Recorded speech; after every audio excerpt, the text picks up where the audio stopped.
this afternoon.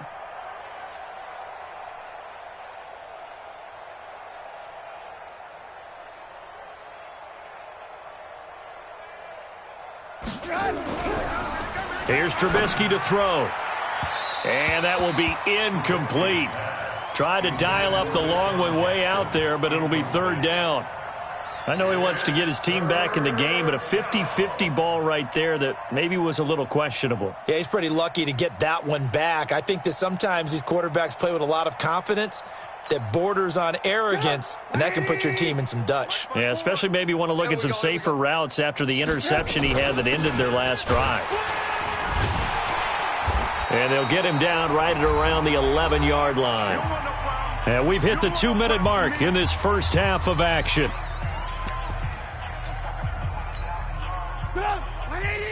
We remind you that coming up at halftime, Jonathan Coachman will be alongside. He'll have highlights and analysis from Orlando of this first half of action. And this is caught. He hits more. And he almost gets this to the 30, taken down about a yard shy. A big one there for the Ravens. It goes for 18. You can't block me. You can't block me. Looking to throw, Trubisky on first down. He's going to let this. It got his man complete. And all the way down to the 22-yard line. It's a big play there for Baltimore. 48 yards. So the big play gets him all the way down to the outskirts of the red zone here for 1st and 10. Trubisky will throw. And his pass is intercepted for the 4th time today. Picked off down at the 2.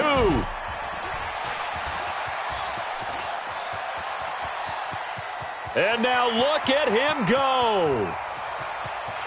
And the Steelers are in for the touchdown. As more and more up-tempo football creeps into the NFL game, some coaches don't think time of possession matters anymore. I believe we found one of them. Extra point by Stenerud, up and good. And the route is on here in this first half. So they throw the pick six. They'll get another shot at it now as this one's in the air. This is fielded at the goal line.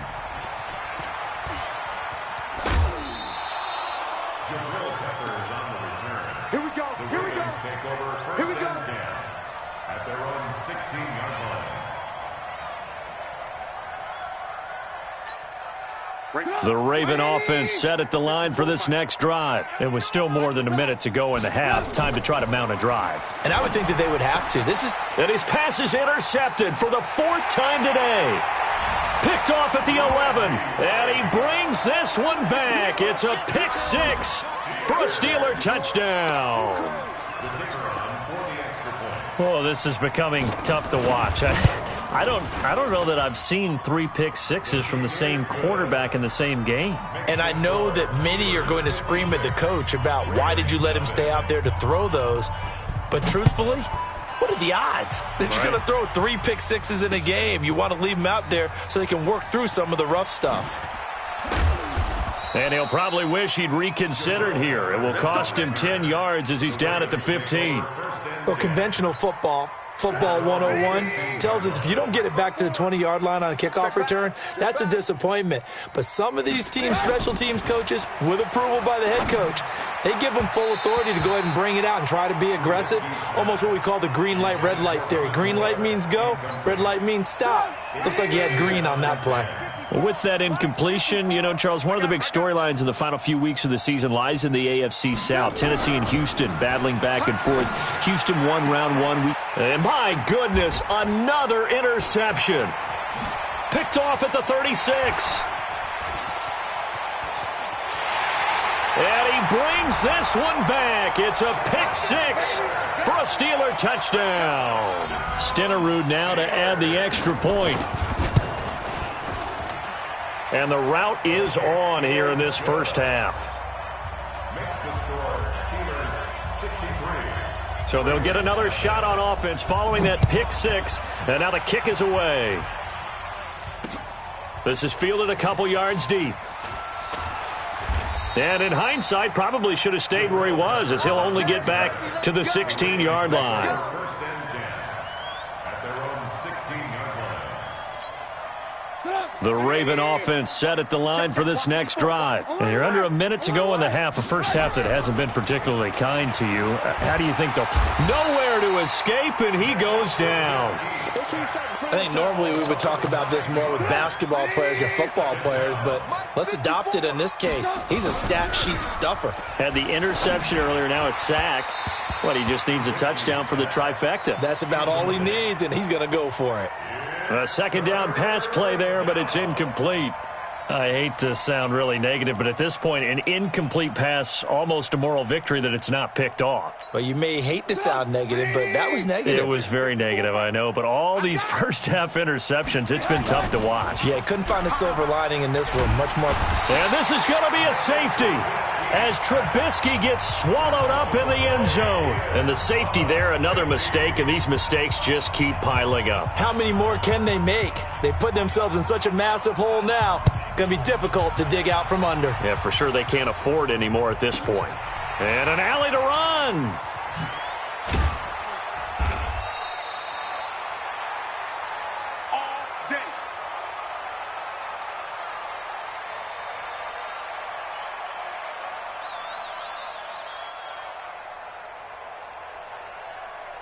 The Pittsburgh offense at the line to start their next drive. Time for a final kneel down or a safe run, and then they can head to the locker room with a lead. Yeah, or they can even run a screen. You know, something they feel is somewhat safe that might actually pop and turn into a big play.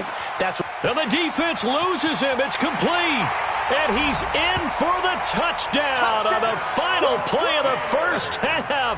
The prayer is answered. How did they get that done? And they extend their lead, a little added cushion into the lockers. What a way to... And oh, he takes off with it. It's a fake. And the fake attempt here not going to work. Got a little yardage, but not enough to get to the goal line. So 2 quarters down, 2 remain. Charles and I return after the break. All right, Coach, thank you, and we welcome everyone back for quarter number 3.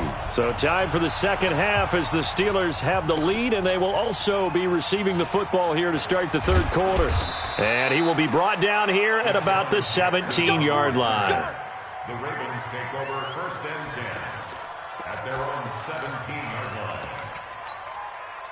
The Raven offense set at the line for this next drive. And that first half, one to forget really on both sides of the ball. They got to find some way to string something together here, don't they? Yeah, they're down big right now. So as you mentioned, trying to find something to string together, get some consistency, something sustained, maybe calm their whole team down and find a way to get back in this one. Yeah, because right now you're down big, you're being shut out. Let's see if this is the drive that kind of kickstarts them. Well, they certainly have been able to get him going and establish the run, so I think it's time to abandon that plan and start chucking it all over the park. And you know who's excited about that? The defensive front. They got a chance to pin their ears back and get after him now.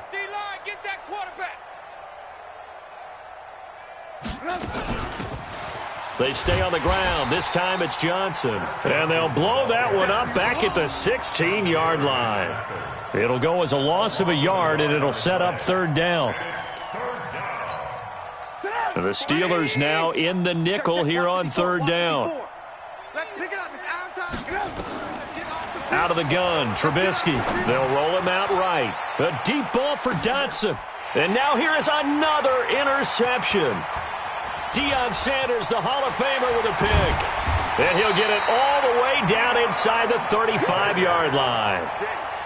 The number 7 usually lucky here, not for him. 7 picks he's thrown in this game. That's only happened 6 times since 1960. And I know that the most recent time it happened, the guy who threw him. And into the end zone. Touchdown, Pittsburgh. A great play there. His second touchdown of the afternoon. And the interception by the Steeler D leads to a touchdown. Extra point by Stenerud, up and good. And the lead will swell by 1 more. Following the touchdown, here's Stenerud to kick it away. Fielded about a yard deep. And in hindsight, probably should have stayed where he was, as he'll only get back to the 16-yard line.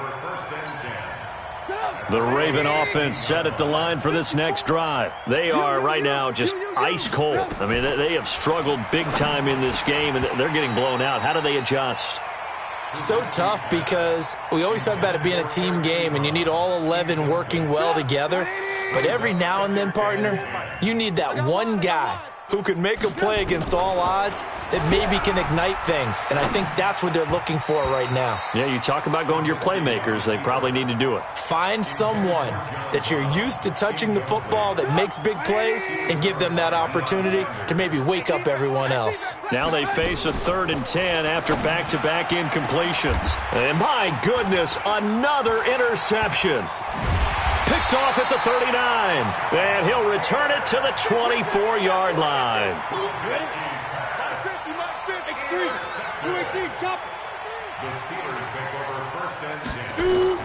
So after the INT, it's Manning. And caught in the end zone. Touchdown, Steelers. A 24-yard touchdown. And the Steelers capitalize on the short field as they take it in for 6. And now the Raven defense going to call a timeout. It's just their first, so 2 remaining as they burn one here in this 3rd quarter. Stenerud on for the extra point. And the lead grows even larger here in the 3rd quarter. Makes the score Steelers 85, Ravens nothing. Following the touchdown, here's Stenerud to kick it away. This is fielded a couple yards deep. And the decision to bring it out will cost him about 5 yards as he'll get this only back to the 20. The Ravens take over